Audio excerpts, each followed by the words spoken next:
Hello, hello, hello. Good day, good afternoon, good morning, wherever you might be in our global viewing audience, because, of course, we're streaming all over the internet with career education, career and vocational exploration television. This is, of course, Digital Edge TV, and I am your host and the producer of the educational content that you will be experiencing here. As well, I am the program director and run this program for a not-for-profit by the name of Life Connections of the Carolinas. We're going to learn more about them in just a moment. So a little bit of business to get into before we get into the show. My name's Sam Matero, coming to you from my virtual studios in beautiful Charlotte, North Carolina. So today, what are we going to be talking about? We're going to be talking about careers in cybersecurity. We're going to be talking about the real guardians of the galaxy. Those folks that are allowing you, your company, our government, to stay safe on the internet. And when they do face a threat, well, these guys and gals take care of that. So we are excited to bring in two industry professionals, educators, into the show. Our first guest will be Mr. Adrian Sheppard. Adrian, what's up, my brother? Coming to us from Texas. How are you today? How you doing, Sam? I'm great. I'm fabulous. Glad to join you today. You excited about the show? Definitely. And everyone watching, thank you for joining us today. Awesome, awesome, awesome. And our second guest, Daron Moore. Daron, welcome to Digital Edge Television. Hello, hello, and thank you so much, Sam. I'm so glad to be here. And hello, everyone. There you go. And I'm going to bring in thank you, Daron, so much for what you do. Daron is a fellow educator as well, a retired teacher like me. So we'll talk about that when we get to his segment. And let's go to Zoom. Scott, go ahead and jump in the room here. I want to introduce Scott Peterson from Broken Leg Entertainment, our Zoom moderator. And Scott, introduce yourself real quick. Say hi to ho. Take it away. I'm Scott, not Mr. Peterson. That is my father, and I'm here to be your spirit animal for this endeavor. Dude, you're getting all weird on us already. Hey, look. Yeah. Okay, I get it. I'm Mr. E, by the way. If you want to be formal, you can still be That sounds weird to me, Sam. Right. Well, okay. So, but I'm old like your dad, so you know how that goes. But if you want to be formal, you can call me Mr. E, and I get really weird and spell it MYSTRE. Right. That's what my students used to call me, Mystery. And, well, they used to have some other select terms for me as well when I actually wanted them to work and do stuff. All right. So let's go ahead and let's talk about what Digital Edge is. I'll bring Scott back in a second. Stay with me there, Scott. And just to confirm, Scott, you are getting a good feed from us into Zoom. Looks good? Sounds good? Yes, I am. Awesome digital sauce. I love it. All right. First off, what are we? Digital Edge Television is it's two things. It's a television show where we connect industry professionals that come on the show and talk about their career pathways and offer insights and training and I would say motivation to people that are looking at potentially engaging in that career pathway. So our past show, our first show, our premiere show right here, it was on digital entrepreneurship and business startups, and that was really successful. It went really, really well. Absolutely thrilled with that. That archive is on our website at digitaledgetelevision.com. And this is how we promote our shows. So if you want to learn more, we have show outlines, show notes. What are we going to be talking about in the show? Clearly listed. We have description of how the show works. And, of course, all about our guests with links and always a really cool promotional flyer that you can use to promote Digital Edge Television wherever you may be in the world. So we really appreciate that. Remember, guys, this service is free and available to you. And all we ask is that you use it and tell people about it. If you want to be on the show, please hit us up. All right. Secondly, we want to, hold on a minute. My phone is dinging.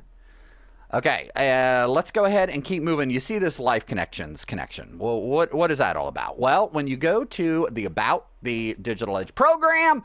This is the vocational training aspect of the show. So if you are a young person, job seeker out there between the ages of 18 and 24, and you live in Mecklenburg County, the greater Charlotte area, and you want to take part in this show, not just watching, not just taking quizzes, not just learning, but actually learning the digital media arts, you can sign up as a student intern, an associate producer. You learn what it is that we do here and how we produce these shows, engage with the production of the show, learning real skill sets that are going to help you in whatever career pathway. If you want to pursue a career in the digital media arts, then fabulous. Or if not, these are still skills that you're going to be able to learn all along the way.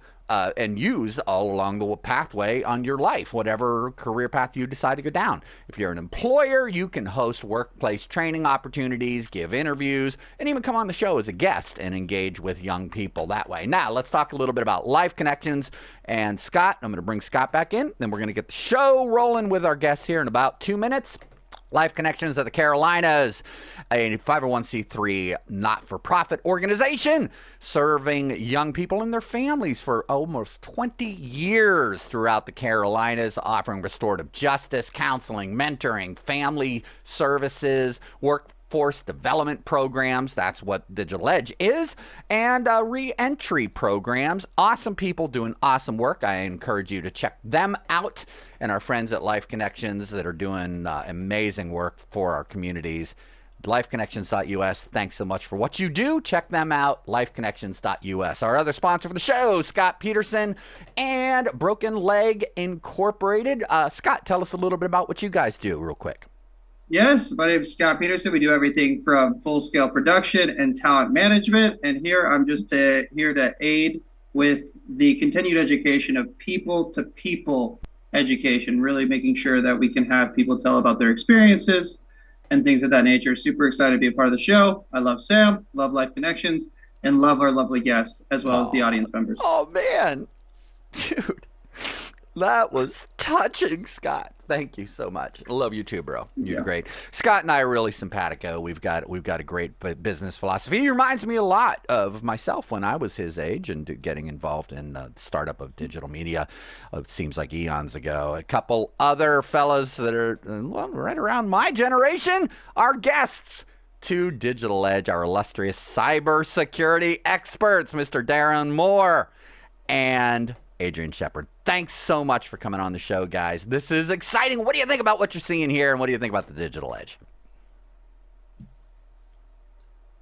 Well, I think this is amazing. I just want to thank you, Sam, for opening up this opportunity for so many young people. And that term young is relative. You know, if you consider yourself young, you're young. But I thank you so much for opening up this opportunity for young people to really learn about different careers, and even I have an opportunity to be trained in the digital media arts. So, you know, thank you so much, Sam. Oh, it's my pleasure. I'm thrilled to be able to do this, and it's really exciting because, you know, when I was teaching 5 years ago, and I started teaching almost 15 years ago now on the calendar, man, it would have cost hundreds of thousands of dollars to be able to do this type of thing.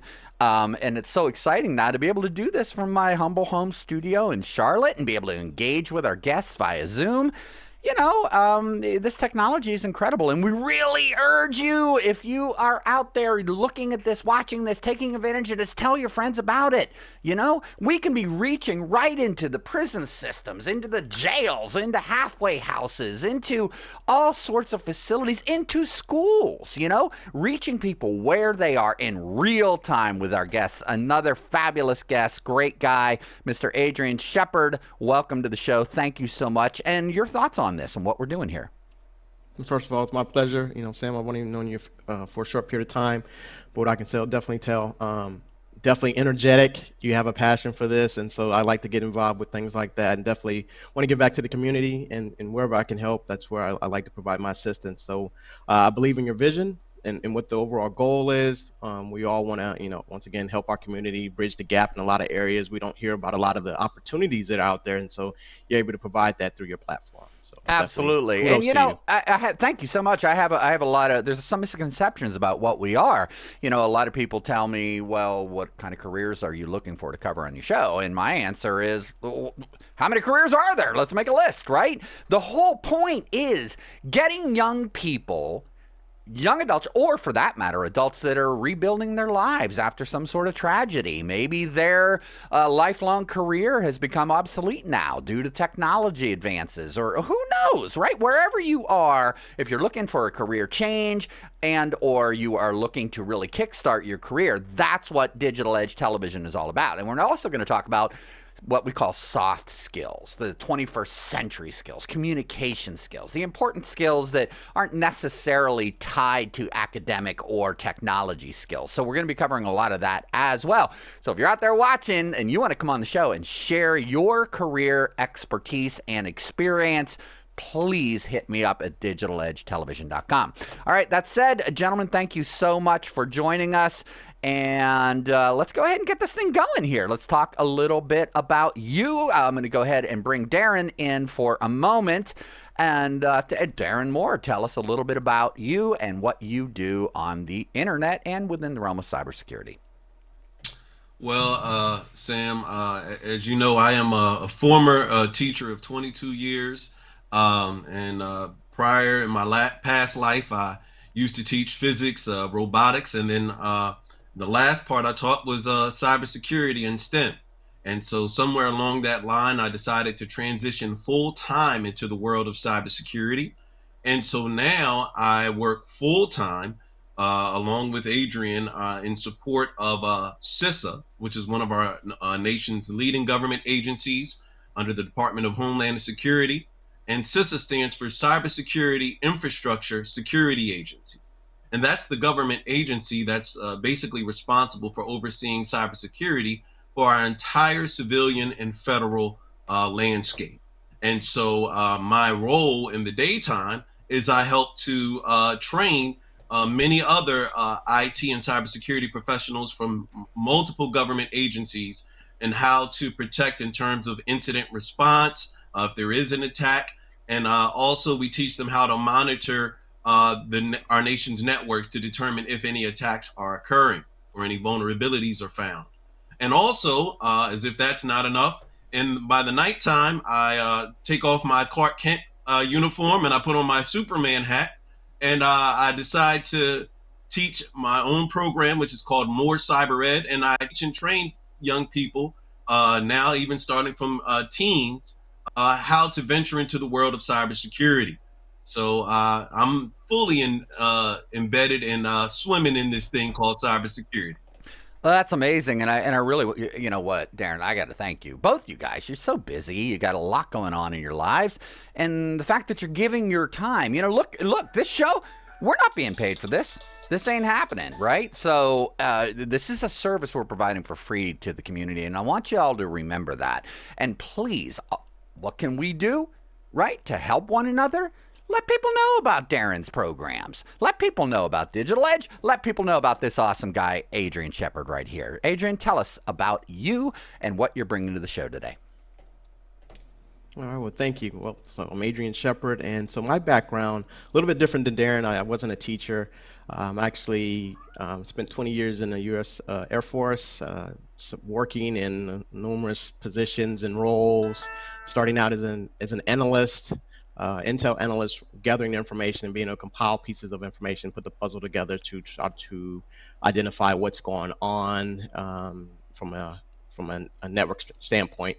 So I spent, like I said, 20 years doing that in some capacity. Some of that, eventually, what we know now is cyber, but during a time when I was in the military, it was termed information security. And I think at one point in time, they called it information warfare. And so I had a lot of background in it. And let me just caveat that with the idea and concept that I don't like technology. So for those listening, thinking that, and we'll talk about this later, but thinking that you need to be a technical genius and you have all the newest gadgets, that's not always true. But I had a business background, But I kept getting put into these technical roles. And so I said, okay, let me give this cyber stuff a try. End up liking it. Been working as a consultant, supporting, as Daron mentioned, Department of Homeland Security, or CISA, for probably the last 8 years or so. And so I enjoy it. I love teaching or being able to help, secure our networks from a nation standpoint. So you get to learn a lot about new tools, new things being developed, things like that to help our network defenders. But beyond that, as Daron mentioned, with Moore Cyber Ed, I have helped Daron with some of his courses and some of the development there. Along with that, I teach some of the nation's universities throughout the country. I want to say I support probably about 15 universities and some of their cyber programs. So that's what I kind of do in my off hours. Your off hours? It doesn't sound like you could have off hours. That's crazy, man. Crazy. Well, I did find it interesting. I noticed you don't have any. You didn't provide us with any social media. The dude doesn't even have a website. Talk about being security conscious, right? That's awesome. Good for you, man. And I think that's cool. We are going to go ahead and talk about that. So let me go ahead and share my screen here. What are we going to talk about? Now, if anybody has seen the show, my style here is really conversational. I just want to have conversation with real people and talk with them. So we do have some talking points that we want to cover. And this is it. What is cybersecurity? We're going to talk about the different pathways, the degree versus certifications versus self-taught. You can actually make a career out of this just by teaching yourself how to do it. The big picture, opportunities that exist, many branches and disciplines that are out there that you can get into. We call them lanes, right, or pathways. Do you have to be a technical genius to do this? What academic skills do you need? On-ramps to entry, meaning how do you get on them, right? If you're going to be on a pathway, you're going to be on a highway to a career success. Well, how do you actually get off on that exit, and what exits are appropriate for you to get on the highway? Government versus private sector careers, career outlook, income statistics, advancement, and benefits that are available. How do you get started in a career pathway? Myths about cybersecurity careers, real world success stories. Now, Scott, if you want to take some time and copy and paste that off of the website, feel free to do so. You can put it in the chat. The reason why I say that is what we're going to do at the end of our presentation here, we're going to have a little fun, and we are going to play an online game called Kahoot. If anybody out there is a teacher or a student, you've probably used this in your classroom. You can actually get on your cell phone, go into Kahoot, and take a quiz that we crafted based on some of those talking points, right? So what we did was, I want you, or what I should say, as an educator, I'm a big believer that students have to learn these skill sets of pulling information from conversation. It's so important. I think so much of our educational system has really just gone awry over the years, where it's, here's the PowerPoint, here's the test, or here's the book. This is what we want you to learn. Memorize it, blah, regurgitate it, take the test, prove you know the knowledge. That's rote learning, and that works to a point.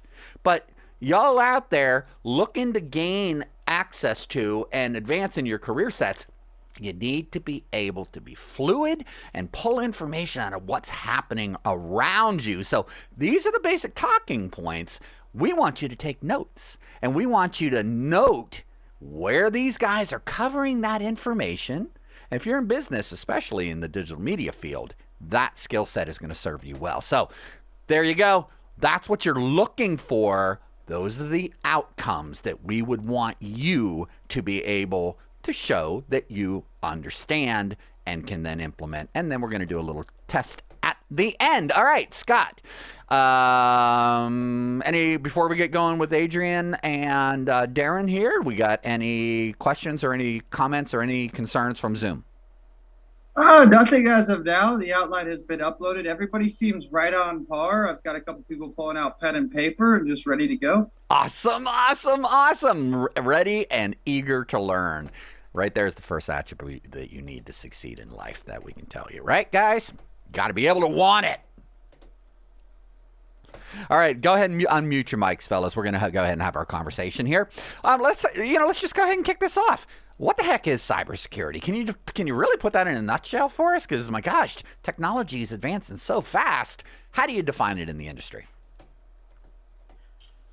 Well, Adrian, you want to tackle this one, and I'll give a little analogy.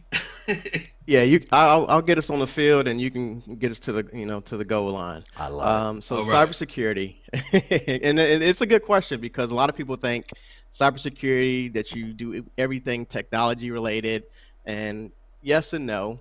But I think the general statement that you'll hear is probably that cybersecurity is the art of protecting our networks, which includes the devices that we use, so your smartphones, what they call this thing, Internet of Things. So even now we have TVs, you have these refrigerators, we have these microwaves, everything that's connected to the network nowadays, because that's out of convenience. That's what we want.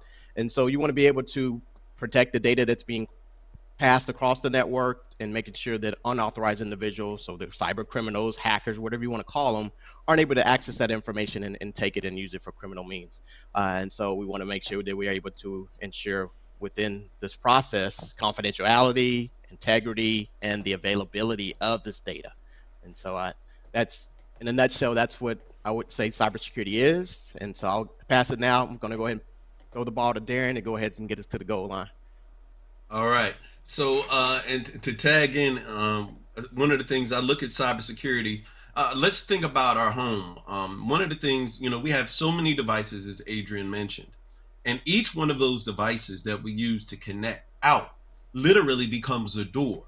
And because there is a door, that door can both open for me to go out as well as for outsiders to come in.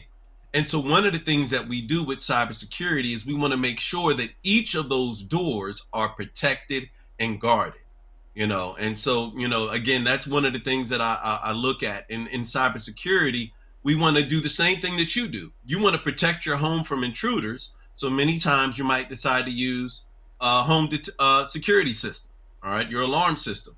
That's the same thing that we do within cybersecurity. We want to reduce the risk of somebody impacting us in a very malicious or harmful way. Outstanding. And as far as the industry goes, let's talk about what opportunities exist. Because as with any technology, for instance, podcasting in my realm, right? What I'm doing right here has become a career, right? This is an absolute pathway. You can have your own show. You can promote yourself. You can make $1 billion on YouTube just doing stupid stuff, or you can actually contribute to society. That's great. Or you can do what I do, have your own show, and be a producer for other people. That career pathway didn't even exist when I started teaching digital media 15, 20 years ago, right? Well, it kind of sort of existed, but it wasn't a legitimate real pathway unless you were PewDiePie making $1 billion, right? But the idea to be able to do this from home, right? A lot of you guys are working from home. Let's talk about the actual career pathways and the lanes that exist in cybersecurity. And 3, 2, 1, go. Well, one of the things you want to take the Go first ahead. part? Go ahead. All You want to take it, Aaron? Yeah, I'll take the first part. So one of the reasons why I got into cybersecurity, even myself, as I said, I was a career teacher. But one of the things I realized is that there are so many different opportunities in cybersecurity and ways to get into cybersecurity. And initially, I remember I was doing a cybersecurity camp in partnership with Norfolk State University, and the governor of Virginia was attending my camp. And one of the things he was doing was came and shared. He was like, "Look, there are so many jobs in cybersecurity, and all you need is you can get this certification, and you can come out of high school making $45,000 a year." Now, this was almost 8 to 10 years ago, but that was something that stuck in my mind. And I realized, I'm like, wait a minute, this is something that I can really help the students to be able to advance and actually secure careers. Because a lot of times, many of us believe and I hate to say it, it's a myth that you have to go to college in order to succeed. Now, me, again, I'm a career educator, but I'll be the first to say that that's a myth, especially with the advancements that we have in cybersecurity and other technical career fields. Whereas in cybersecurity, all you need to do is obtain a certification. And once with this industry level certification, for example, the CompTIA Security Plus certification, then you are actually qualified to be able to work in an IT and cyber environment, even in the government space. Wow. Wow. And that's something people can study for at home and work virtually as well, correct? I mean, absolutely. What a Absolutely. dream. What a dream, man. That's awesome. And we're going to actually talk about that a little bit. The fellows have put together resources that you all can dig into after the show and learn more. So that's exciting. And they've got some great educational resources that we're going to share with you in a little bit. Adrian, let's give your take on the different lanes that exist, and what do we mean when we say that, opportunities abound in this industry? Oh, great. And so in regards to the lanes, there's numerous lanes that you can take. You can go if you want to be, focus on the statistics piece of it, you want to focus on the analytical piece of it. There's even a psychology piece of it. It's endless in regards to cyber. And I think it's one of the few industries where there's so many lanes. You can go the legal route. So whatever your profession may be, you can be involved in cyber. And we'll see as we talk through the rest of this show. But like I was saying earlier, I came from a business background. However, I had military training, which I got turned on to cyber because, well, for one, the doors were opening that way for me, but I was a part of an element when I was in the military where we would go in, and this was our task as in the military, was to go in and try to act as the adversary and try to break into bases. They would pay me civilian clothes allowance, so I got to get some cool clothes, look like a civilian, and almost like a 007 type of thing, where they would pay me, and I would go out 2 weeks at a time, go to different bases, and test their physical security and how strong their networks were. And so this wasn't just theoretical classroom role playing, right? Like we would see in some corporate training. You were actually not just playing the role of the bad guy, but being the bad guy. You were trying and testing and probing, right? Just like you would see in the military. Exactly. And so we had tools. We were armed with tools to make fake ID cards. We would we had back then we had the pin locks to break into doors, and so we would full up and we'd do dumpster diving to see if they've thrown away any material that would be confidential. So going against being violations. And so it was cool. And we got a chance to, like I said, I got a chance to go and travel and go to a lot of cool places. And so with that training, I was like, well, let me see how that translates to the civilian sector. And I started working for a consulting firm. And guess what I was doing? I was getting paid to go to banks to see if I can break into them. And so it's that act of, for me, that was intriguing to do that. We'll also talk about social engineering aspect of it. So it wasn't any math involved in any of this. It was that role playing to see if I can get this individual to trust me by what I was saying and see if they can give me access to any of their secret or unauthorized data. And so once again, it goes back to that point of you don't have to be a computer science wizard or have a doctorate degree to come into cyber and be a specialist. I know people that have graduated from high school and they've turned a $200 cert into 6-figure salaries, and so overnight. And so if you're dedicated and you want to do this, there's that lane available for you. I think it's endless. That's fabulous. Let's talk real quick about this point that I'm going to highlight right here. Technical. Do you need to be a technical genius? And you had mentioned academic skills. And we talk about academic, what the schools should be teaching our young people, which is reading, writing, and arithmetic. Tell us some of the myths about this and the skills that you actually need to succeed within this realm. And of course, there's going to be some variance depending on the lane that you're in, I would imagine, too, right? Tell us a little bit about that. Absolutely. Well, one of the it sounded like you was about to jump in first, Adrian. I'll let you go first. Yeah, I'll just briefly touch on this, and once again, you can have this to finish this one off, Darren. I think one of the things that you have to have is you within cyber, And as you can see with technology evolves, cyber evolves. And so you have to want to learn, right? You have to want to have the ability to learn the new technology as it relates to your career or whatever you're doing in cyber. The things I was doing 2 years ago are, in many cases, aren't relevant. And it's now one of the biggest things that we're hearing about is artificial intelligence. So that's what's a key term in the cyber community.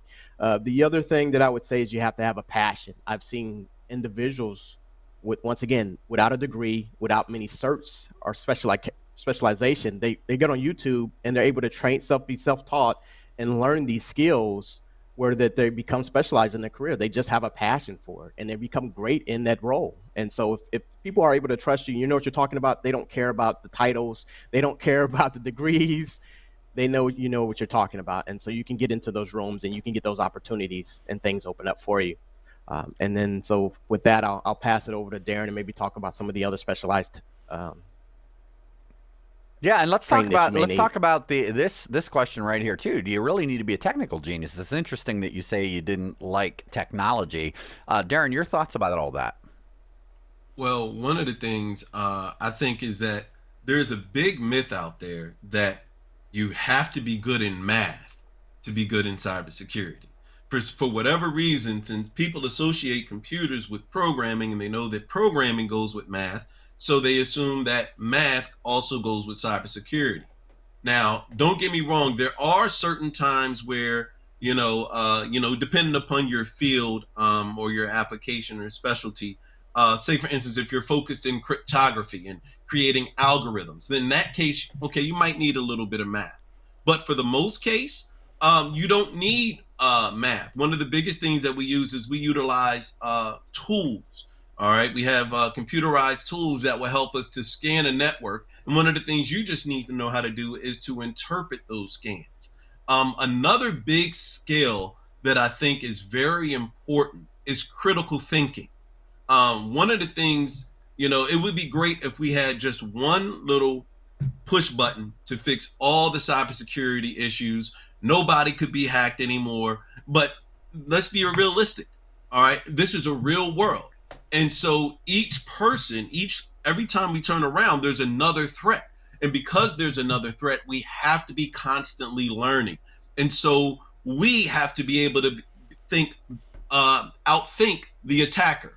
All right. It's almost like the case of, who can build the better mousetrap. All right. And so we have to be able to think outside of the box. And so that's what cybersecurity professionals, the hiring professionals, they're looking for people who are able to basically solve problems. And if you're able to solve problems, then, only thing you need are certain tools and skills to be able to do it. Now, as far as being a technical genius, no. Especially, a lot of the programs realize, like give a perfect example, even at Moore Cyber Ed, we've crafted our program to realize that, look, you don't have to have any technical experience. We come from ground zero. And there are a lot of programs that approach that way because they realize that a lot of people such as myself are career transitioners. And so whether you're just, graduating out of high school or you've been stuck in a classroom for 20 years and like, there's got to be something different. Then, there are different ways to go ahead to do that. Like even different fields in cybersecurity, such as policy. With policy, all you need to be able to do is really read and write. And so, and it might sound like I'm oversimplifying it. You have to understand certain cybersecurity principles, but for your day-to-day work, what you're doing is you're writing policy. So again, there are so many different aspects of cybersecurity. And, I want to welcome as many people to really, to take a look at it and check it out. Absolutely. We have a question. We're going to bring Scott in to introduce our guest or to ask the question here in just a second. But I have a question to you regarding the academic skill sets because it's very similar to our field.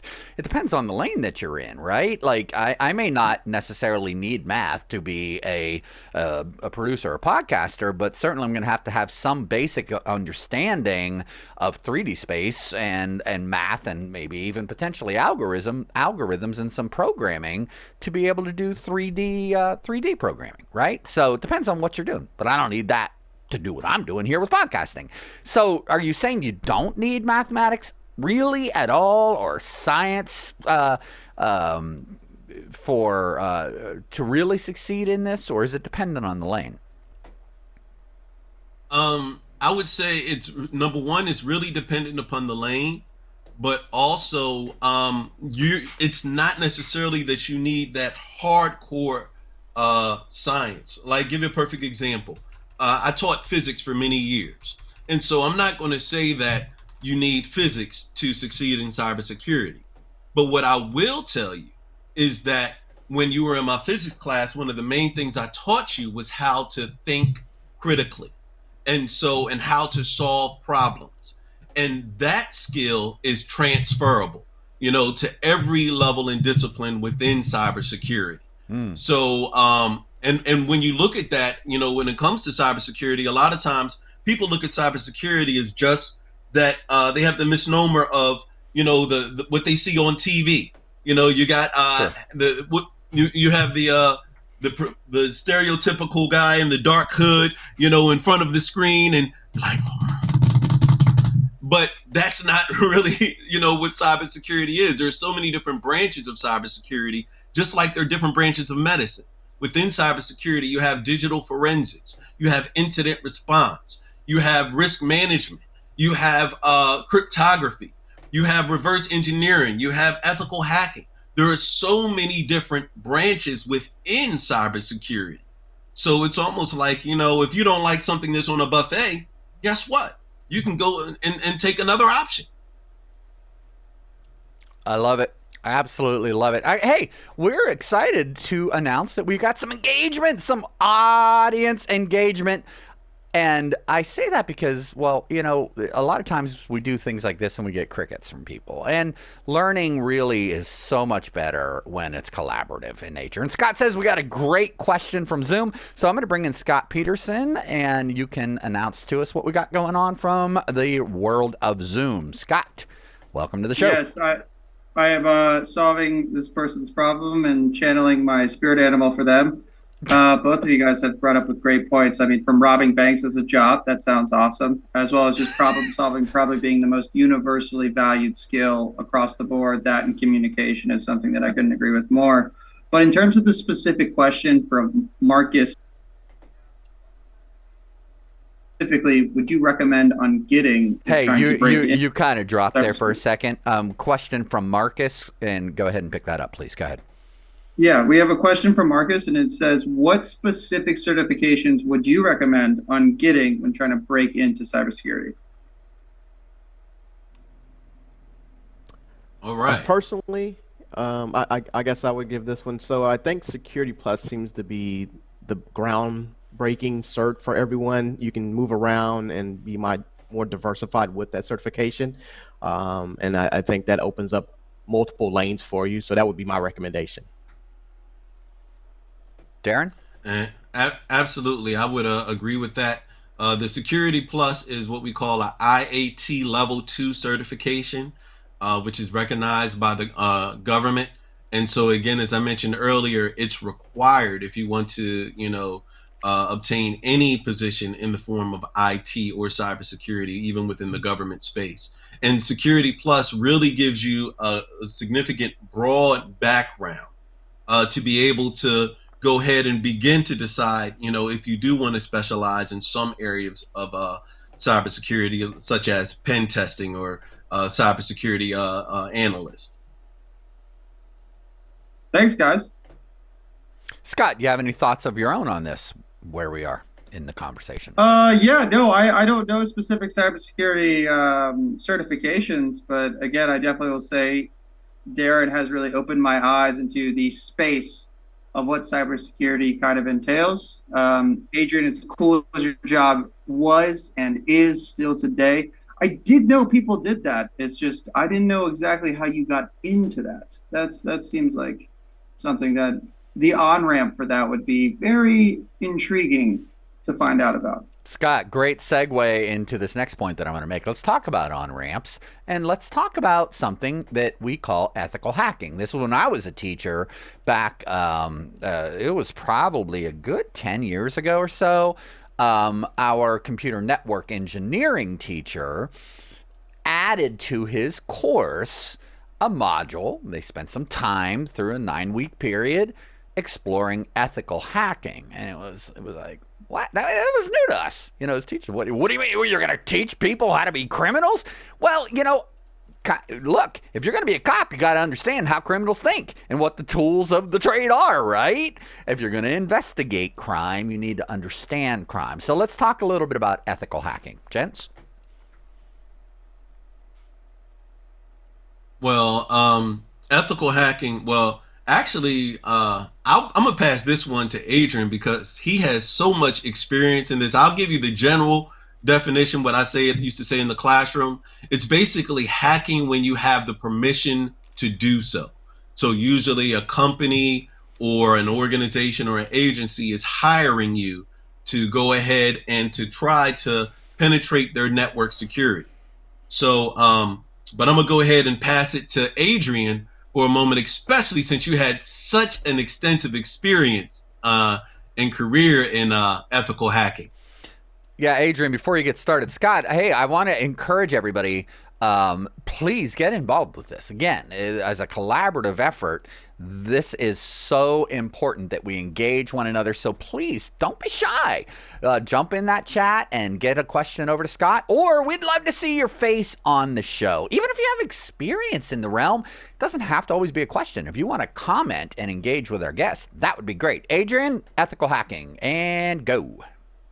All right. So ethical hacking, it's basically, as Daron was mentioning, it's the process of being able to test, and many times this gets lapped in or grouped in with pen testing. You want to test the thresholds or the vulnerabilities that may be identified on your network. And so in the case of when you see a lot of people, there are individuals out there, there's websites out there, they pay bounties to check and see if there's any vulnerabilities on their website, and they'll pay you anywhere from a couple $100s to hundreds of thousands of dollars to identify any major flaws that may be operating on their website. So these things are out there. And that's a form of ethical hacking. You're not going to use it for malicious purposes. You want to do it because you want to identify, hey, there's a weakness in your system and you need to fix this. Otherwise, someone else, a bad guy, a bad hacker, is going to come in and disrupt things.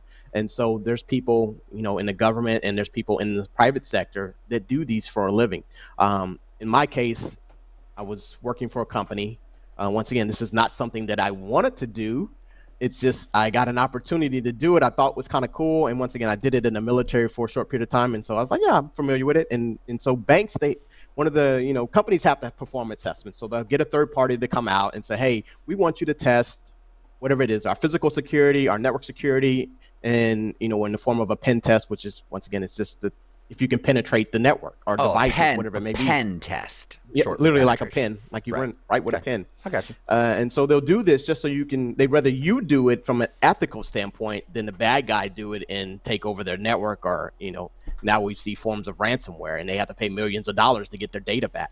And so I got a chance to go out to numerous credit unions. I would, first of all, if it was a team of one or two, we'd figure out, okay, what's our role that we're going to do? Are we going to play as, we're going to, as engineers and say we're going to do a major upgrade, whatever that our scenario was, we will build that. And then we would already have someone that we would touch base with, which is a POC, right? So a point of contact at the location, let them know, hey, we're going to come in on this date and we're going to come in from this date to the end date, and we're going to try to penetrate, whether, like I said, if it's a physical assessment, we're going to come in and just see if we can get physical access to something. And then if it was a pen test, we would try to get network access. And so along those lines, once again, you can do whatever. They usually outline what you can do. So there are guidelines to this. They'll tell you, hey, you can do this, that, and the third. And if you do get access, let me know. We need to I'm going to tell you to stop, or you can continue going because we don't want to cause any damage. And from that point on, like I said, you would play your scenario out. And if you got in, that's what you report back. And so at that point, the company would then look at that information and say, hey, we need to shore up these vulnerabilities or these weaknesses in our physical security or in the network. And we thank you for coming out. Now, in the event that you get stopped or you get caught, usually what they'll do is they'll give you a letter saying, hey, I'm here as a physical assessment team or a pen test team, and I was called out by this company to do this, to perform this assessment of your company. And so I have been I've been approached by the police officers. So law enforcement has been called, and we had to pull out our letter. But on the other side of that, I was working with, I was on this case, but I had an individual that was working with, he was doing a physical assessment of a sheriff's county in the U.S., and he was able to gain access to areas that he shouldn't have gained access to. And so you always think the most secure places would have their ducks in a row, and it's not always the case. It's sometimes you just, if you're walking in and somebody's trust you, or they're too busy, you're able to, at that point, bypass a lot of things that are in place to secure their systems. All right, let's talk about development of a career here, because you're throwing a lot of things out here, and some things that are coming to my mind. When we talk about, again, these lanes, you're saying, I'm hearing you come in a lot, right? You come in. So obviously you're talking about being a third party to the company or the agency. You're a contractor, perhaps, or a consultant, right?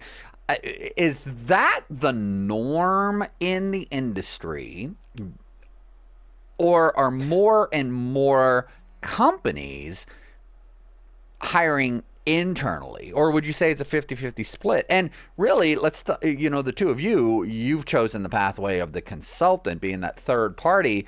Which pathway seems to have more opportunity and seems to be, frankly, more lucrative? Let's talk about when we talk about possibilities of income earning, which would you recommend and your experience in that?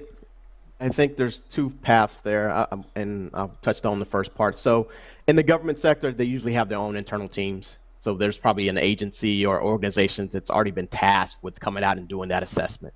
So that just because usually the data that's very, it may be secret or maybe very private, and they don't want that information being accessed by a third party. And so in many cases in the government, that's the route that you have to go. In private sector, I've seen a mix. Like I said, I worked for a company that was a consulting firm that we went out to perform this for other companies. And I think it comes to the point of, if it's a large company, they probably have their own internal team because they have the resources and they have the money. Whereas if it's a smaller company, let's say in the case of a credit union, they probably don't have the resources to have a pen test or ethical hacking team, so to speak. And so they can just pay for these quarterly or yearly assessments, which may be a lot cheaper than having personnel bodies on salary. And so, Daron, your thoughts? Yeah, one of the things I was going to say is I think it's important for everyone to realize that, number one, these tests are mandated according to different compliance regulations and rules. So it's now to a point where it's not just, hey, can you test and see what's going on? No, they're actually required by law. So, businesses actually put this in their budget because they're required to do this. So if you're in the medical industry, then HIPAA mandates you to do it. If you're in the financial or banking sector, PCI-DSS, requires you to do it. And so again, I think it's very important to realize. And then number two, there's something called, when it comes to economics, there's the rule or the law of supply and demand. And so where there is very little supply, the demand is usually great. And so one of the things that I've seen happen, which is, has been mind-boggling to me, because I've seen people, I've come from, several different backgrounds, from insurance, I wasn't always a teacher, but in these different fields, many times I was surrounded by, I'll give you a perfect example. At one point I was at a telemarketing company. And when I was at this telemarketing company, I was surrounded by college graduates with degrees in, various fields, whether sociology, economics, what have you. But unfortunately, they weren't employed in their field because the demand wasn't there. And it was the market was too crowded. And so, but when it comes to the field of cybersecurity, one of the things I love is that there is such a demand. And so that's why, we have so many different educational programs springing up. Even myself, I decided to go through and get my master's in cybersecurity. But as I mentioned, it's not a hard, fast requirement. Now, to paint a picture of a particular career, just to put things in perspective. So when I was a high school teacher and I taught for over 20 years. I had 2 master's degrees. And even just to enter into the field of teaching, you have to have, number 1, a 4-year degree. Number 2, you have to have a certification in your field of study. All right, whatever you're teaching. And you have to have student teaching. Well, with all of that, after 20 years of building our next, our generation's next, nation's next leaders, I ended up with a salary of less than $60,000 a year. And unfortunately, I couldn't even afford to put my whole family, and Sam, you could probably, understand this, sympathize with this, on my insurance plan. Wow. And so, which was sad, and I've seen so many of our, nation's educators, when they retire working at Walmart or whatever the case is. But here in cybersecurity, I found a completely different path. I found people who, number 1, when I went into cybersecurity, I doubled my income and I work from home. So, talk about the opportunities, like, wow. But then I've seen firsthand in the lives of others, I saw one person who came in, he just got a Security Plus and he had no technology background whatsoever. He had a degree in maybe sociology. He studied, helped him get a Security Plus. Once he got a Security Plus, started working a help desk job, making about $50,000 a year. Did that for a few months. While at that job, he applied himself, got a couple of other certifications. In a few months, he was making $75,000. Now he's already at, and this is like 2 years later, he's already at $130,000 a year. Wow. This is, dude, you know what? I'm giving up podcasting and online education for cybersecurity because, $130,000 a year versus nothing. But here's the thing, you could do it on the side. Yeah, make a lot more. All right, so we have some. That's what the show's all about. The quality of life, I will say, is better on this side. I've been working from home probably since 2008, 2009. Yeah, it is awesome to be able to work from home. It really, really is. At Zoom, we have another couple fabulous questions. So I am going to bring in our Zoom moderator, Mr. Scott Peterson. Oh, excuse me. He is not Mr. because Mr. is his dad, old guys like us. All right, Scott, the floor is yours. Go ahead, sir. No, let me go ahead. Let me say, go ahead, kid. Go ahead, kid. No, we've got some great questions here. You guys have both talked about your unique path into the industry. So curious, what does the age sort of range look like for new hires? Is it really just a no age limit? They're really not looking for these young guns or anything of that nature. What is that kind of age range that they're looking for hiring new people? So in my experience, I've seen people go, and like I said, these are personal experiences. So obviously with them being, most people coming from the military background, they're going to be in their early 20s. But as long as you know the material, I would say anyone from, high school level, because I've worked with an individual that did an internship with us. And so he was really 16, 17 years old. He was very, very sharp. He was at that point in time, he was a programmer, but he learned cyber. And so from that gig as an internship for a year, he was able to then diversify himself. He was going to school, but he got on with a position. And I think at the position, he was making $50,000 starting out of high school in Texas, which is a pretty decent salary for a high school student with no college degree or anything like that. But he wanted to go to the school route. And so internship, after, a year of internship in high school, he graduates. He gets a $50,000 job, and then within 2 years of that, he's probably making 6 figures. So age-wise, I don't know. There's probably instances of someone being maybe younger if they're able to apply themselves and they can get on with the program.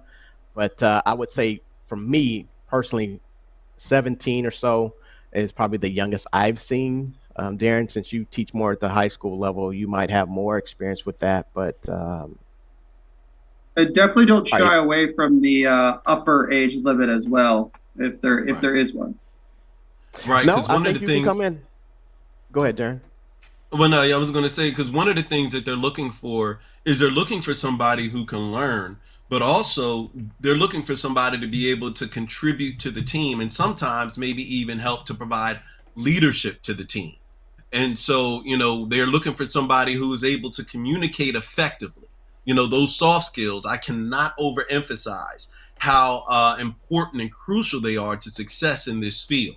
So, I say definitely, and even myself, again, I stand as a career switcher. I switched into cybersecurity. I'm about to turn, I think, 48 in next month. So, I started in cybersecurity after I was 40 years old. So, again, the age range does vary. So, I encourage whatever age you are, if this is something you're interested in, now if you're about to collect your pension and your senior, your Social Security. Well, Daron, you say that, but I've worked with individuals because of their experience in science and math, traditional aspects of that lifestyle. They've been able to, provide their insight into certain programs. And so I've worked with people that was, previously retired, and they come in as a consultant and they provide that insight into the cyber program. So once again, I've seen both ends of the spectrum. I don't know. I just think that depends on, once again, the program that you're working with and what you're pursuing. I think it would kind of be difficult, as Daron said, if you're older in age and you're trying to learn and get ramped up. But it's really up to the person. If they have a passion to do it, they can do it, because they're not saying, hey, you're 70, so I don't think you can be involved in this program. You're not going to be able to keep up. If you're able to keep up, you can keep up. So, Scott, you know what? Oh, I'm sorry. One thing, I just thought of one quick example. I actually had somebody to complete my cyber fundamentals class who was in his 80s. Wow. That's something else. That's fabulous. I don't know what was going on there with Zoom, Scott. We were getting a phone icon, so I don't know if we lost somebody. Do we have any more questions from Zoom? Yeah, we do. We got two more. Is anybody out there? Hold on a minute. Anybody out there want to be daring? Anybody out there want to be cutting edge? Anybody out there want to push the envelope? Anyone out there want to come on camera? Let me guess. No. The beginning, I couldn't get my Zoom to work, but I wanted to speak on this because there's a lot of myths. Now that I've listened, I learned a lot. A lot of stuff is not true that's been said. And I was wondering, because I have a son that's 21 and a friend of his is 20, and then I'm 55, and I want to change my career. So listening to this, all this information, I really, really, I'm so happy that I got on this Zoom. I was able to get on. It's just a lot of information that I loved it, that I heard. And I'm so happy. I'm so happy that I got on it, that I don't know what to do. Wow. Awesome. Wow. Well, I'll tell you what to do.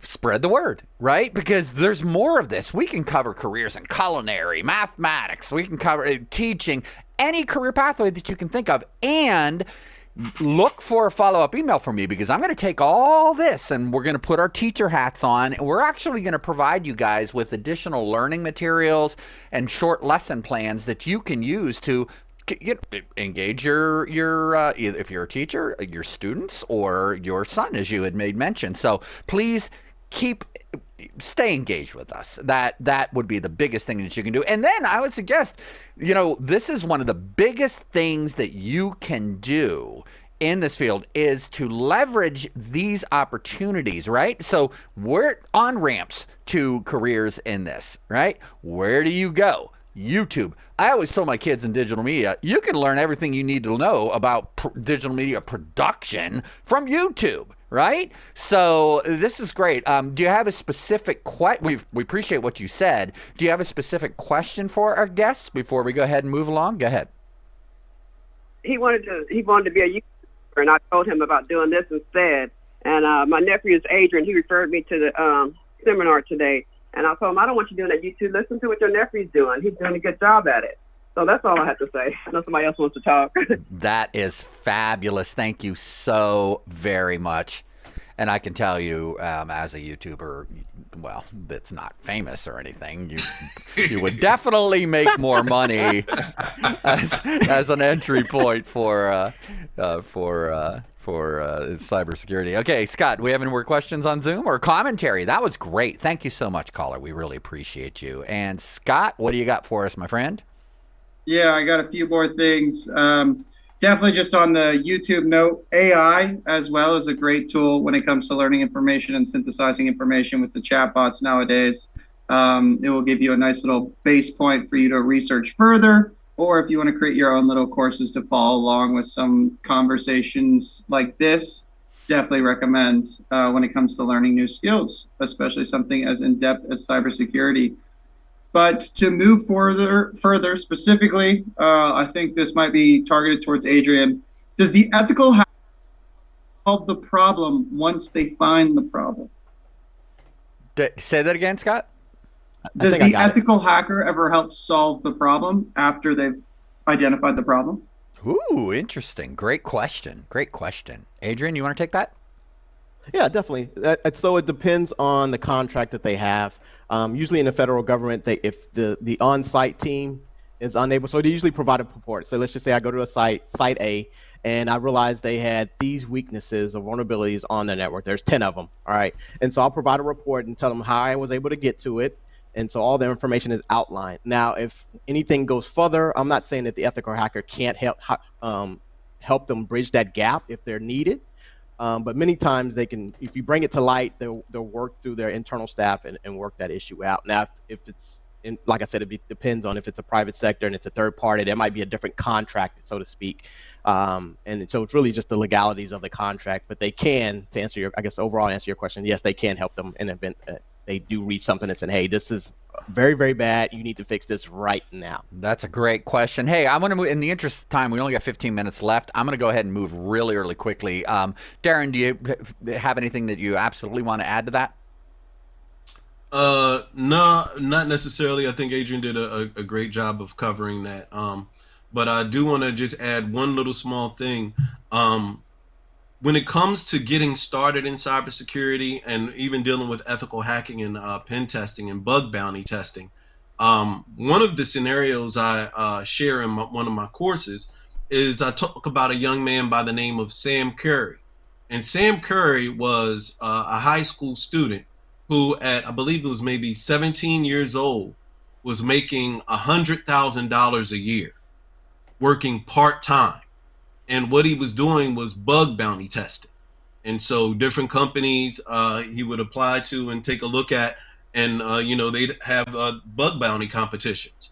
And so, to find out different errors or vulnerabilities in their website or their network resources. And because of that, he was able to find gainful employment. Think about it. 6-figure salary as a high school student while working part-time. Again, it's all here. That's fabulous. Scott, any more questions from Zoom? No, that's all. Just where's that job application? Boy, you are not kidding. Work from home in your jammies, making $6,000 a month. Wow. But then again, let's face it, the fate of the actual universe is in your hands. So there's a lot of pressure, right? Let's talk about that. We talk about, a lot of times we talk about soft skills, technical skills, academic skills, but what life skills do you need to really be able to maintain a career in this field, guys? Because there's got to be an enormous amount of pressure. Yeah.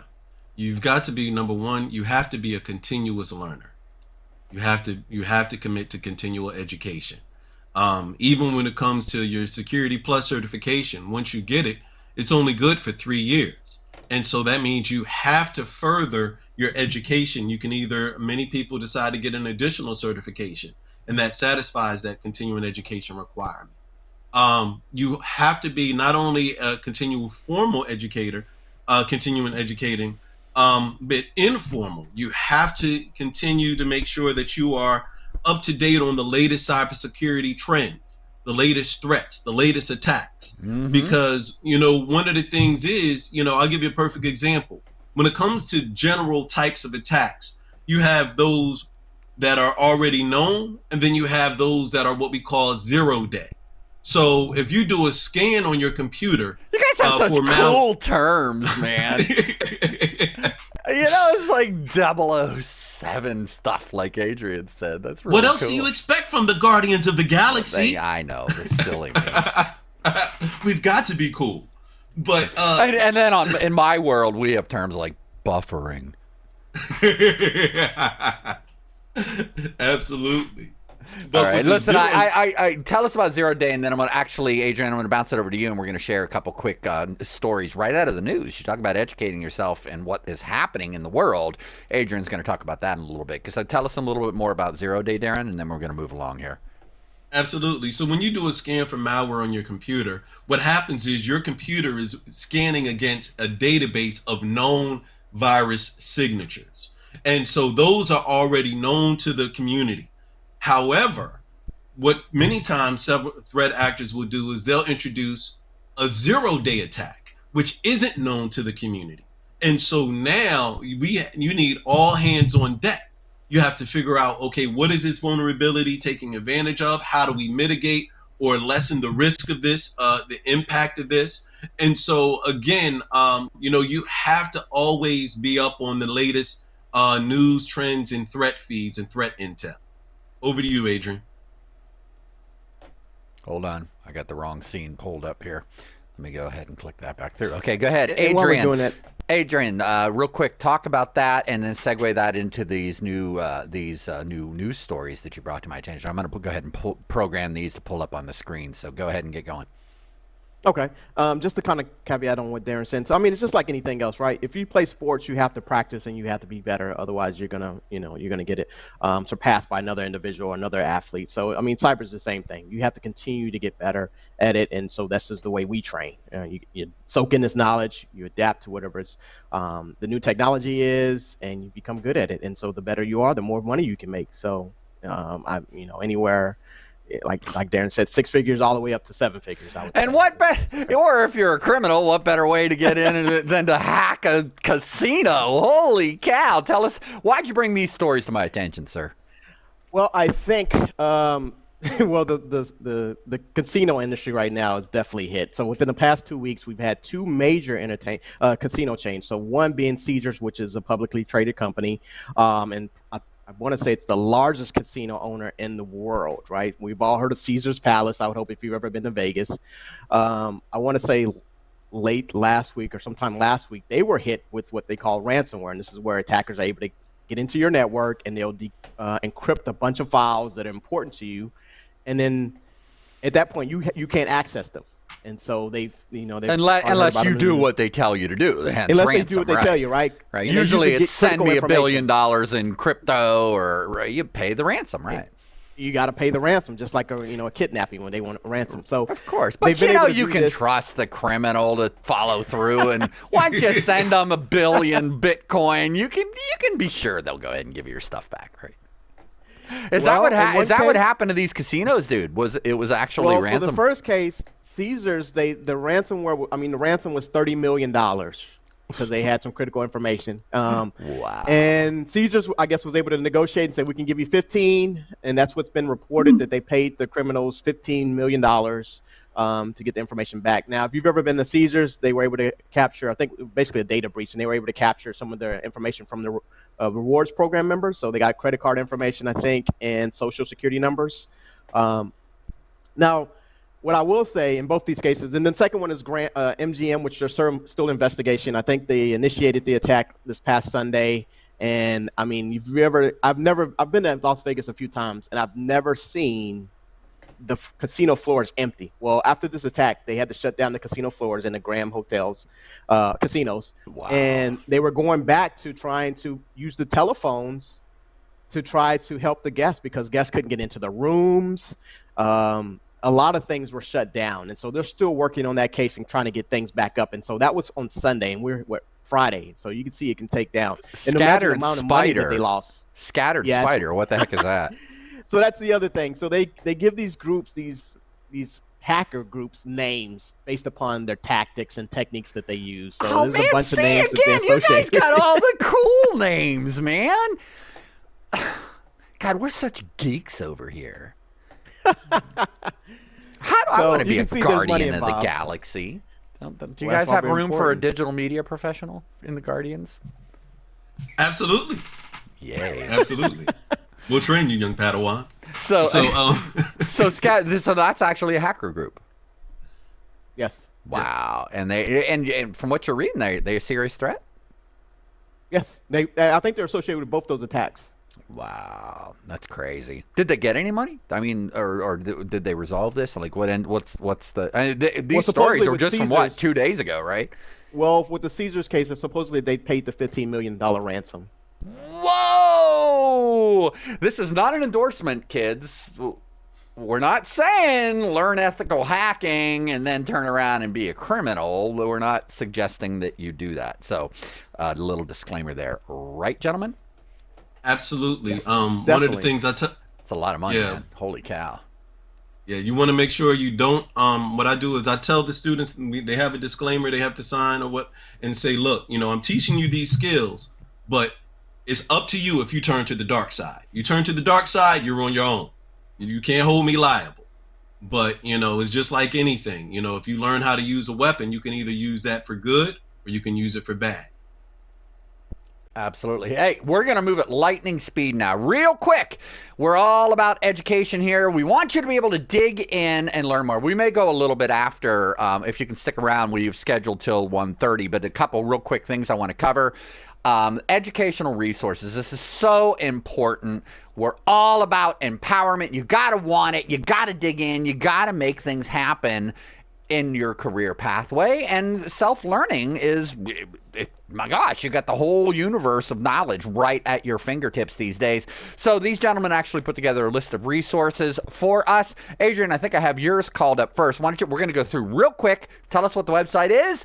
And folks, if you want to know more about this, again, make sure you get in contact with us at digitaledgetelevision@gmail.com.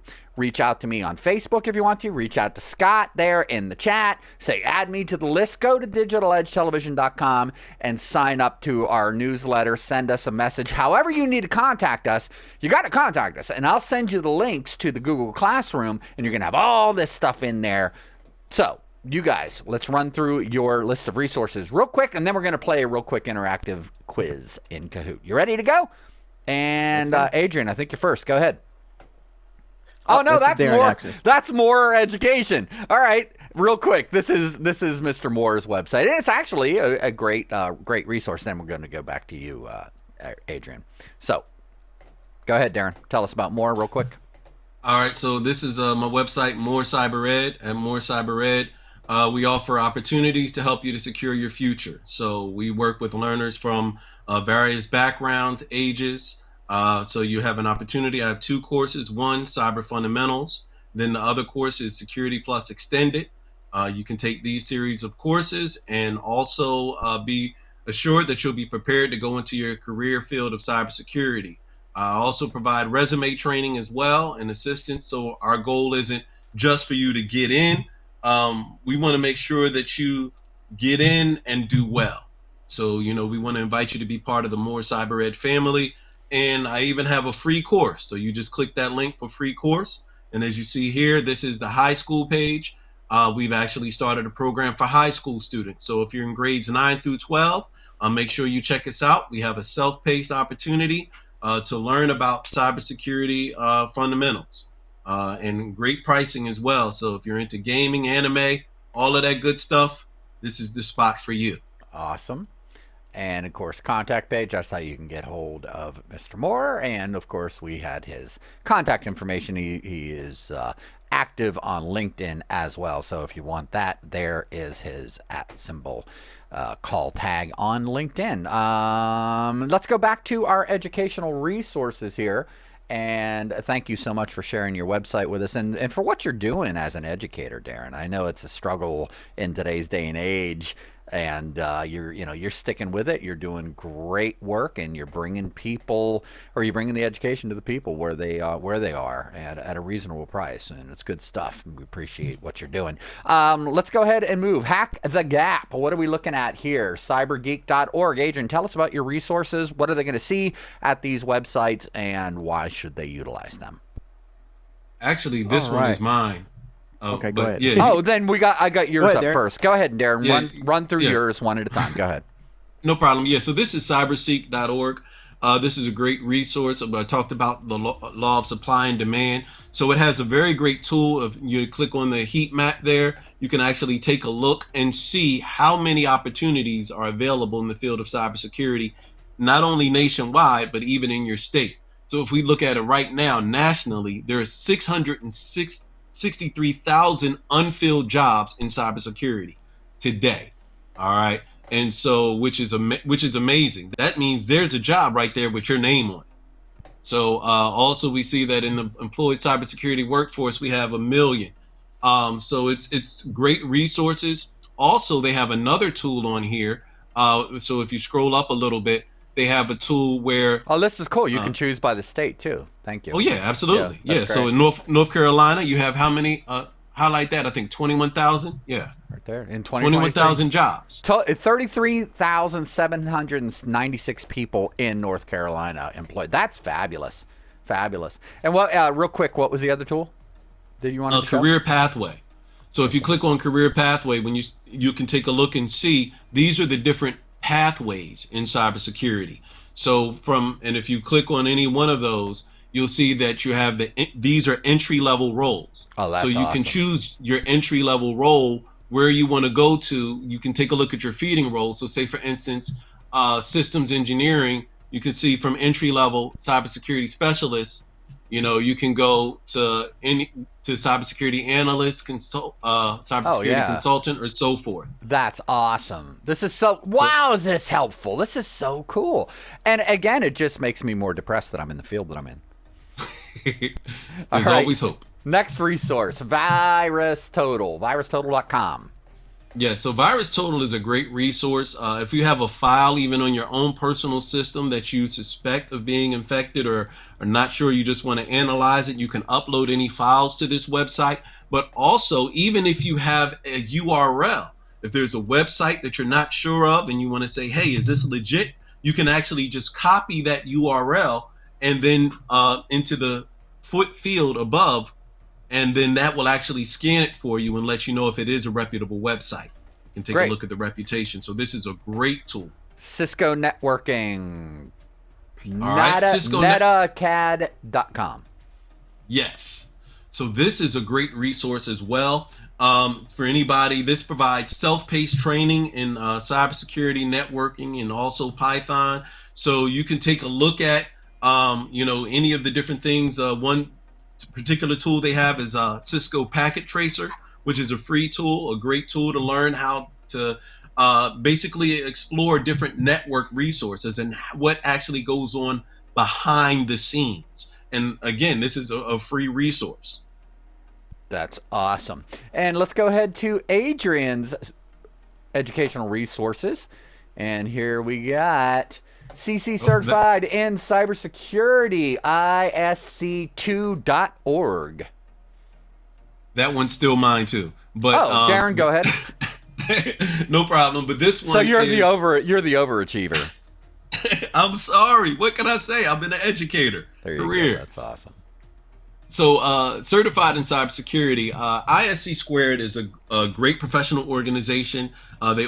They offer great certifications, high-level competitive certifications. But one of the things they've done is they've recently released this certification, which is an entry-level certification, certified in cybersecurity. So as you can see from the link, they also offer a free exam and also free training, self-paced training. And at one point, they were going to have instructor-led training as well, but I'm not sure exactly with that. But this is another great level, great entryway, for you to begin to start taking a look. If you don't want to go ahead and you say, you know what, I'm not really sure if I want to jump all the way into the deep, but I just want to go into the baby pool. Oh, wow. Great yeah. resource. Right here. Look at this is what you're going to learn. This is an entry-level exam, 2 hours, number of questions, what you're going to be covering. This is fabulous, man.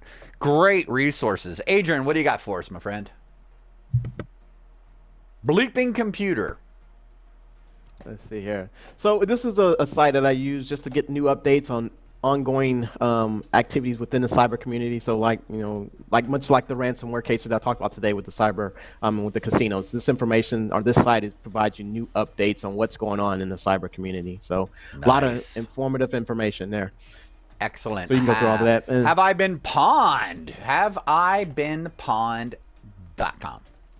Yeah, and so in here, you're able to type in your email address just like it says and see if it's been involved in any data breach. And so if you have been pwned, termed in the cyber community, it'll pull back your information based upon your email address that you enter and let you know what your password is and if it's been breached. Let's see. Have I been pawned? Good news. Good news. No are good to pawnage go. found. Awesome. Yay. All right, let's go to tryhackme.com. What do you got? Now, this one is a site you can join, and they offer free training and labs that take you down different paths. So the introduction to cybersecurity, red teaming, or pen testing, as we talked about earlier. So they have different focused areas, which are, they have labs so you can kind of go in. They also have what they call a competition where you can kind of compete against other individuals in a lab environment. Some of them are free, and then some of the resources are you do have to pay. But just another opportunity for those beginners that like to do the hands-on and they kind of want to understand some of the basics of cyber. And, I want to point out, too, we talk a lot about the importance of networking in any career advancement efforts that you have. And I know it's 2 million people, registered users on that website. Man, there's a lot of brain power to tap there, right? So get engaged in these communities. Talk to people. If you don't know how to talk to people, learn the skill. Communication's so important no matter what career pathway you are in. So there's my advice for you. All right, guys, that was wonderful resources. Y'all ready to play a little interactive game with us? Let's go. Let's do it. All right, here's what we are going to do. I am going to pull up my Kahoot. And if y'all have been educators or you have been in a class, and one way or another, you probably use this game. What you can do is you can join via your cell phone. Now, some of you are, of course, on your cell phones in the Zoom. You're not going to be able to pull this up necessarily, but if you're on a webcam, or I do have multiple logins available in Zoom, so you can log in Zoom and you can use your cell phone for a Kahoot. Either way, you are going to go to play.kahoot.it. Scott, you want to throw that in the chat? play.kahoot.it. Or you can join at www.kahoot.it. And your code is to get in the room 4889457 to join us on Kahoot and to take part in our interactive quiz and to test your knowledge with our industry experts. Please join us. The game pin is 4889457. I'm going to keep using my annoying radio voice until somebody joins the room. 4889457. Waiting for players. 4889457. This has been a public service announcement of Atero Media LLC and our good friends at Life Connections of the Carolinas. Right, y'all? Exactamundo. All right, we've got one participant, Textro. That is fabulous. Let's go ahead and get a couple more in here so we can have some fun and test our knowledge and what we covered during the show. All right, we got 2. We got 3. Alicia, yeah. Now we got a game. Game on, right? I'm going to give it one real quick second here. Guys, are you excited to play the game? Are you excited? Are you excited to see the level of understanding that our participants have of the content you put forth? Yeah? Absolutely. Awesome. All right, we do have some participants. Let's go ahead and bring it on. Bring it on. Bring it on. Here we go. We are going to start, and let me pull up the cool jazz game show music as well.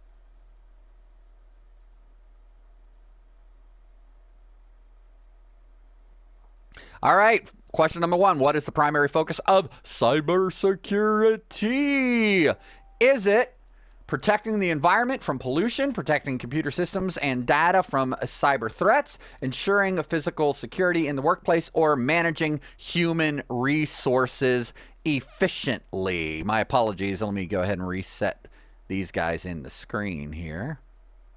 All right. Okay, we have one answer. My apologies about that real quick. I need to move Daron here and Adrian on the screen because they were cutting into where the answers were being displayed. So we have one person answered overall. Let's go ahead and move next. So far, we're running in a Russia chicken is winning the game. That is amazing. Amazing. Question 2 out of 10. Which of the following is not a common pathway to a career in cybersecurity?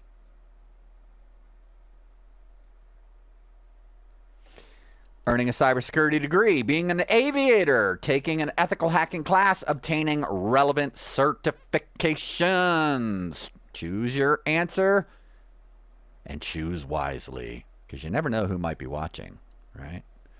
All right, we have 3 chose being an aviator. Very good. Let's check our stats.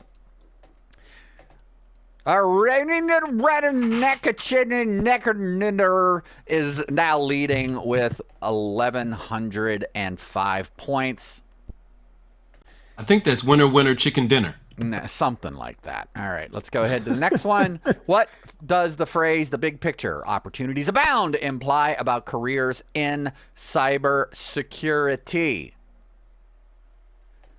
There are few career opportunities in cybersecurity. Cybersecurity careers have limited growth potential. C, cybersecurity offers a wide range of career opportunities, or cybersecurity careers are only available in government sectors. Choose wisely, because the government might be watching you. 4, choose C. Very good. Let's see where we're at with our stats. All right, I'm getting tired of saying this, so I'm just going to say Chicken Dinner is winning the game currently. Way to go, Chicken Dinner. Lex in second place, Textro, Precious, and Alicia is not voting. Maybe she's having some technical issues, but we'll go ahead and keep moving forward here. All right, next question.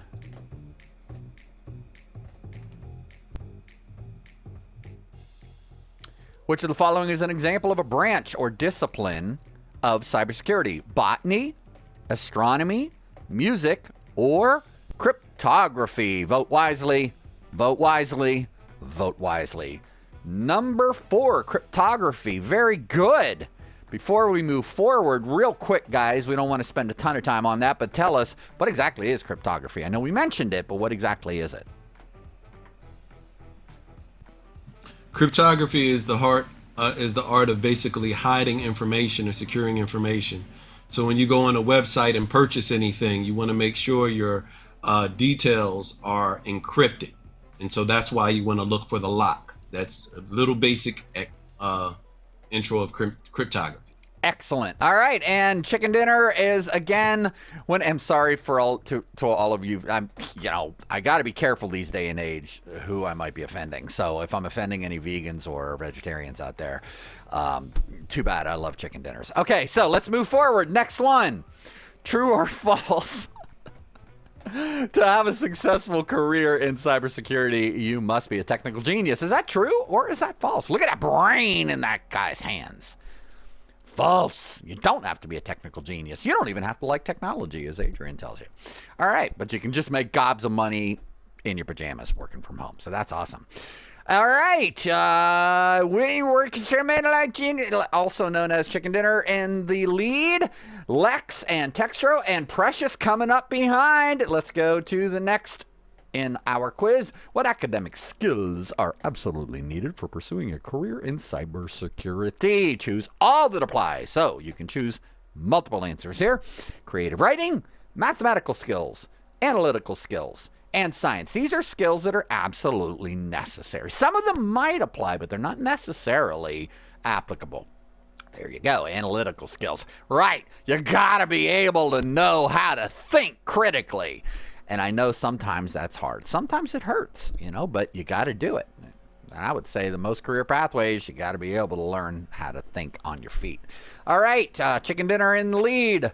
Quiz, 7 out of 10. Which of the following is an example of an on-ramp to entry into cybersecurity careers? Completing an art degree, earning a certification in ethical hacking, taking an entrepreneurial online class, becoming a professional gamer. And my apologies, but you're hearing the weed whacker outside here of my studio. I have no control over that. That is not a sound effect, and it is not an error on my part. Just means that I don't have a soundproof studio.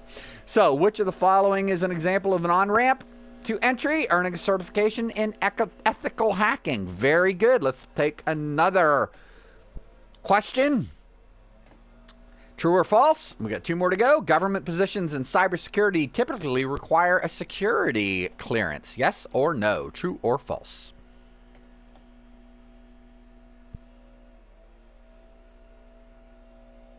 And the answer, of course, is true. Let's move forward here. 9 out of 10. And we're almost done, guys. Appreciate you hanging out with us. Wow, look at that. We still got a long crew here. People still in the room, engaged and having fun while they are getting educated. I love it. All right. Chicken dinner still in the lead. Look at this. Lex. Lex is coming up quick. Let's see if Lex can pull it out. All right. Ready?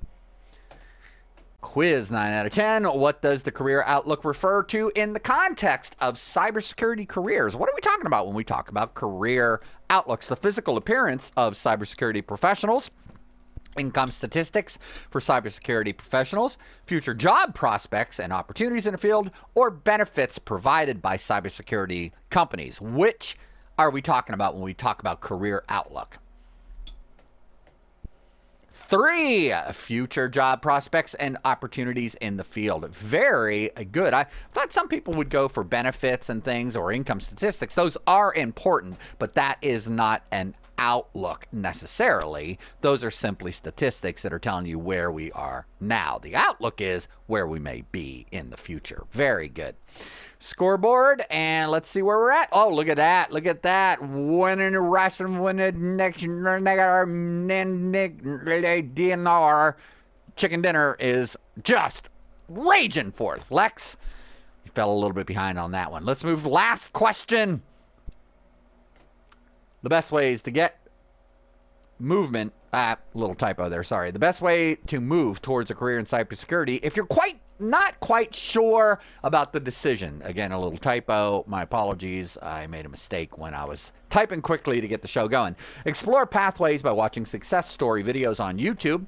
Take basic online courses to gauge your level of interest. Now, you're going to choose all that apply here. Sign up for a university degree program or seek education, training, and understanding of opportunities. Number B, letter B, you don't want to sign up for a 4-year degree program in any career pathway unless you're absolutely sure that you want to do it. Right, guys? That's a big commitment. All right. Let's see what we got here. Kahoot, the real Gardens of the Galaxy. Who is our winner today? Look at this. Look at this. Look at this. Look at this. Chicken dinner. The winner was 7,268. Lex in second place. Textro in third place. Wow. Wow. Wow. Wow. Well, I got to say, congratulations to everybody. Well done. Hey, look, I hope you learned something and you actually had some fun today. Mr. Producer Scott in the room. Scott, would you remind everybody how to get hold of us and what you've put into the chat? I know there's some questions as to where can they get this list of resources. Again, we are coupling the show with educational resources and lessons that you can use for your own use or for the benefit of others. But you got to get in touch with us, and we'll send you the link and the registration for our free Google Classroom. Scott, what did you put in the chat to let people know about that?